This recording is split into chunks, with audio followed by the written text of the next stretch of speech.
Good afternoon all of you. आज हम continue करने जा रहे हैं ऑपरेशनल एम्पलीफायर्स, जो कि आपके 307 सब्जेक्ट का चैप्टर 2 है। हमने प्रीवियस 6 to 7 वीडियोस में ऑपरेशनल एम्पलीफायर्स के बेसिक्स देखे, उसके कैरेक्टरिस्टिक्स और उसका इंटरनल स्ट्रक्चर और various applications, non inverting, inverting type etcetera. ये अनदर एप्लीकेशन है ओप एम्प्स की, समिंग एम्पलीफायर। समिंग एम्पलीफायर, इसमें जैसे 3 वोल्टेजेस, समिंग एम्पलीफायर बेसिकली समझते हैं समर्स मतलब जोड़ने वाला। 3 इंडिविजुअल वोल्टेजेस हैं, उसका सम आउटपुट पे दे देगा। अब प्रीवियस वीडियोस में हमने नॉन इन्वर्टिंग एम्पलीफायर और इन्वर्टिंग एम्पलीफायर पढ़ा था। नॉन इन्वर्टिंग एम्पलीफायर में इनपुट हमेशा positive terminal of op amp पे देते थे और इन्वर्टिंग में नेगेटिव टर्मिनल पे देते थे। तो ये समिंग एम्पलीफायर भी 2 तरह के होंगे, एक तो नॉन इन्वर्टिंग और एक इन्वर्टिंग। नेगेटिव टर्मिनल पे अगर इनपुट देंगे तो उसे इन्वर्टिंग कहेंगे। जैसे आउटपुट वोल्टेज इन्वर्टिंग में क्या होता था, इनपुट वोल्टेज जो देते थे और आउटपुट वोल्टेज जो होती थी, उन दोनों के बीच में फेस डिफरेंस 180 डिग्री होता था, मतलब आउटपुट पे माइनस का साइन आ जाता था, माइनस साइन इन्वर्टिंग। तो इन्वर्टिंग मोड में अगर समिंग एम्पलीफायर बनाएंगे तो कुछ इस तरह का बनेगा, जो कि आप सर्किट देख सकते हैं। इन 3 वोल्टेजेस हैं, V1, V2, V3। 3 रेजिस्टेंसेज हैं, R1, R2, R3। RF है फीडबैक रेजिस्टेंस, और पॉजिटिव टर्मिनल को ग्राउंड किया हुआ है। तो ये है सर्किट आपका बेसिक इन्वर्टिंग मोड में समिंग एम्पलीफायर। अब हम चाहते हैं कि आउटपुट वोल्टेज निकालें। उसके लिए क्या होगा, VA की वैल्यू पता होनी चाहिए हमें, इन्वर्टिंग टर्मिनल पे वोल्टेज की वैल्यू क्या है। उसके लिए हम KCL अप्लाई करते हैं नोड A पर। तो क्या होगा, VA माइनस V1 अपॉन उसका resistance, voltage difference upon resistance is equal to current, और current sum, total current sum is equal to 0। This is what is KCL, है ना। तो VA minus V1 upon R1 plus VA minus V2 upon R2 plus VA minus V3 upon R3 plus VA minus V0 upon RF feedback resistance.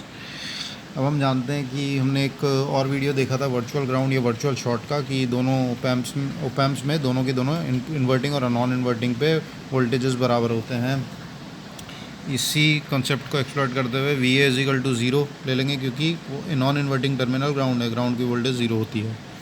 अब अगर VA 0 है तो आपके पास simplify करने के बाद ये आ जाएगा expression, minus V1 by R1 minus V2 by R2, minus common निकाल लो, is equal to V0 upon RF। Minus common निकालेंगे तो RF by R1 into V1 plus RF by R2 into V2 plus RF by R3 into V3 is equal to V out. ये output voltage का expression हो जाएगा।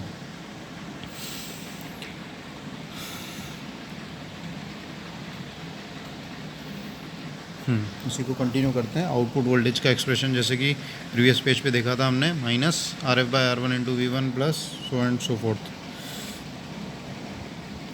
अब अगर सारे registers जो हैं R1, R2, R3, इनकी वैल्यू इक्वल रहे, मान लेते हैं हम, तो इस एक्सप्रेशन में क्या चेंजेस आएंगे ये देखने की कोशिश करो। R1, R2, R3 की वैल्यू अगर R हो जाए तो क्या होगा, R कॉमन निकाल लेंगे, R कॉमन निकाल लेंगे, RF भी कॉमन निकाल लेंगे, minus RF by R common निकाल लेंगे तो V1 plus V2 plus V3।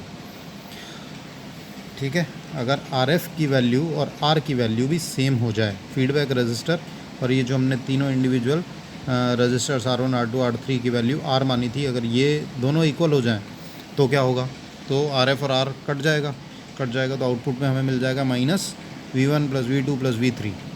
तो ये वोल्टेज सम हो गया। इसी से जस्टिफाई होता है कि ये समिंग एम्पलीफायर की तरह काम करता है। इंडिविजुअल जो इनपुट वोल्टेजेस है उन तीनों का सम आउटपुट पे मिल गया।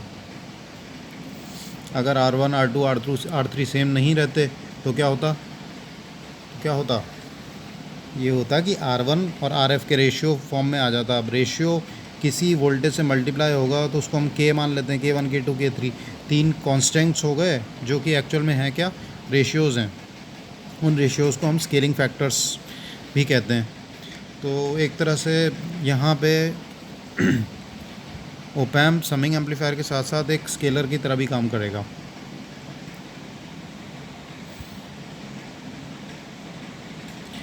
अब हमने देखा कि आउटपुट वोल्टेज जो है वो minus V1 plus V2 plus V3 आ रही है, मतलब नेगेटिव साइन के साथ। जैसा कि हम जानते हैं इन्वर्टिंग एम्पलीफायर में हमेशा आउटपुट 180 डिग्री फेज शिफ्ट के साथ आता है, आउट ऑफ फेज होता है इनपुट और आउटपुट 180 डिग्री, तो आउटपुट पे नेगेटिव साइन आ जाता है। अब अगर इस नेगेटिव साइन को हटाना है, जो कि एक डिसएडवांटेज होती है, तो हम क्या करेंगे, एक unity gain inverting amplifier output पे लगा देंगे, जो कि हमको आउटपुट को और रिवर्ट करके दे देगा।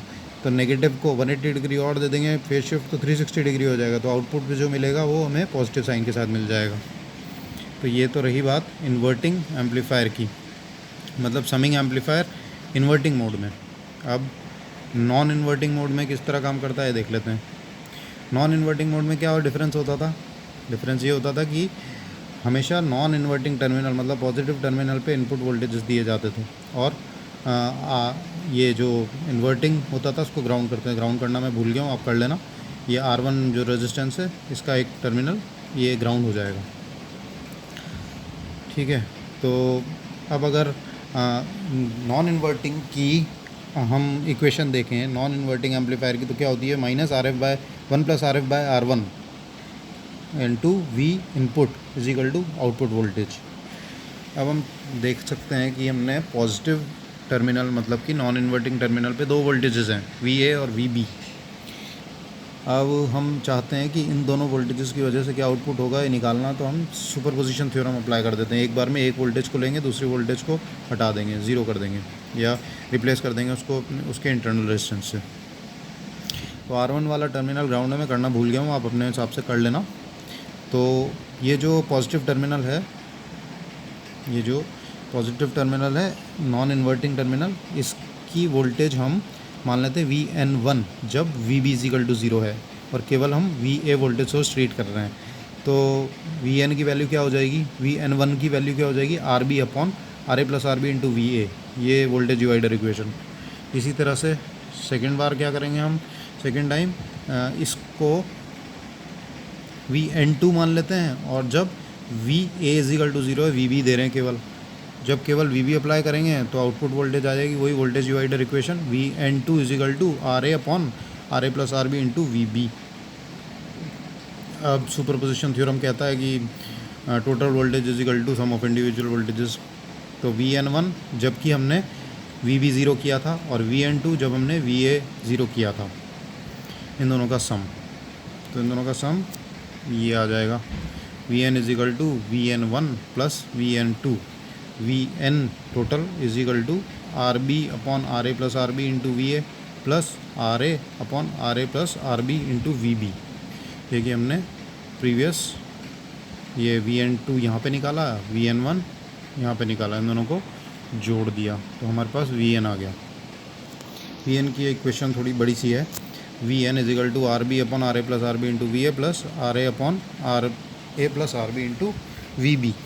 अब ये हुई VN की इक्वेशन, और स्टैंडर्ड इक्वेशन जो कि नॉन इन्वर्टिंग एम्पलीफायर की होती है वो होती है V output voltage = 1 + RF/R1 × VN।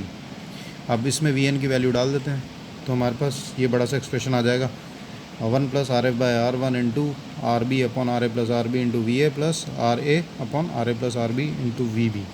ये एक्सप्रेशन आ जाएगा आउटपुट वोल्टेज का। अब इसको थोड़ा सिंप्लीफाई करने के लिए हम क्या करते हैं, RA = RB मान लेते हैं, R के बराबर है, मतलब दोनों रेजिस्टेंस RA और RB रेजिस्टेंस को R रेजिस्टेंस मान लेते हैं। तो आउटपुट वोल्टेज क्या हो जाएगी, V0 = 1 + RF/R1 × VA + VB/2। देखो RA + RB ये दोनों इक्वल हो जाएंगे, तो क्या हो जाएगा, 2RA या 2RB हो जाएगा, RB ऊपर नीचे से कट जाएगा, इस तरह से ये 2 वाला फैक्टर आ जाएगा नीचे, तो VA + VB/2। अब सपोज़ कीजिए कि RF और R1 फीडबैक रेजिस्टेंस और R1 इनपुट रेजिस्टेंस ये दोनों इक्वल हो जाते हैं, तो क्या होगा, तो ये होगा कि V0 = VA + VB, वही आउटपुट मिल जाएगा हमें समिंग एम्पलीफायर का। समिंग एम्पलीफायर मतलब इनपुट पे जो वोल्टेजेस दी उसका सम आउटपुट पे मिल जा रहा है, तो इसे हम कहेंगे समिंग एम्पलीफायर। तो ये हुआ नॉन इन्वर्टिंग कॉन्फ़िगरेशन, पिछला वाला था इन्वर्टिंग कॉन्फ़िगरेशन। इसमें थोड़ी सी मिस्टेक है, आप इसको सही कर लेना। R1 जो रेजिस्टेंस है उसको ग्राउंड कर देना, ये मैं करना भूल गया हूँ, ठीक है, मैनुअल मिस्टेक है, इसको आप रेक्टिफाई कर लेना, R1 को ग्राउंड कर लेना, बाकी सब करेक्ट है। तो ये हो गया आपका op amp as summing amplifier. Op amp summer की तरह कैसे काम करता है उसमें 2 मोड्स होते हैं, इन्वर्टिंग और नॉन इन्वर्टिंग। दोनों मैंने समझा दिए। उसमें अगर कुछ भी प्रॉब्लम हो, कहीं पे भी कोई डाउट लगती हो तो आप मुझसे कमेंट सेक्शन में पूछ सकते हैं। This is all for the day. Thank you so much for listening.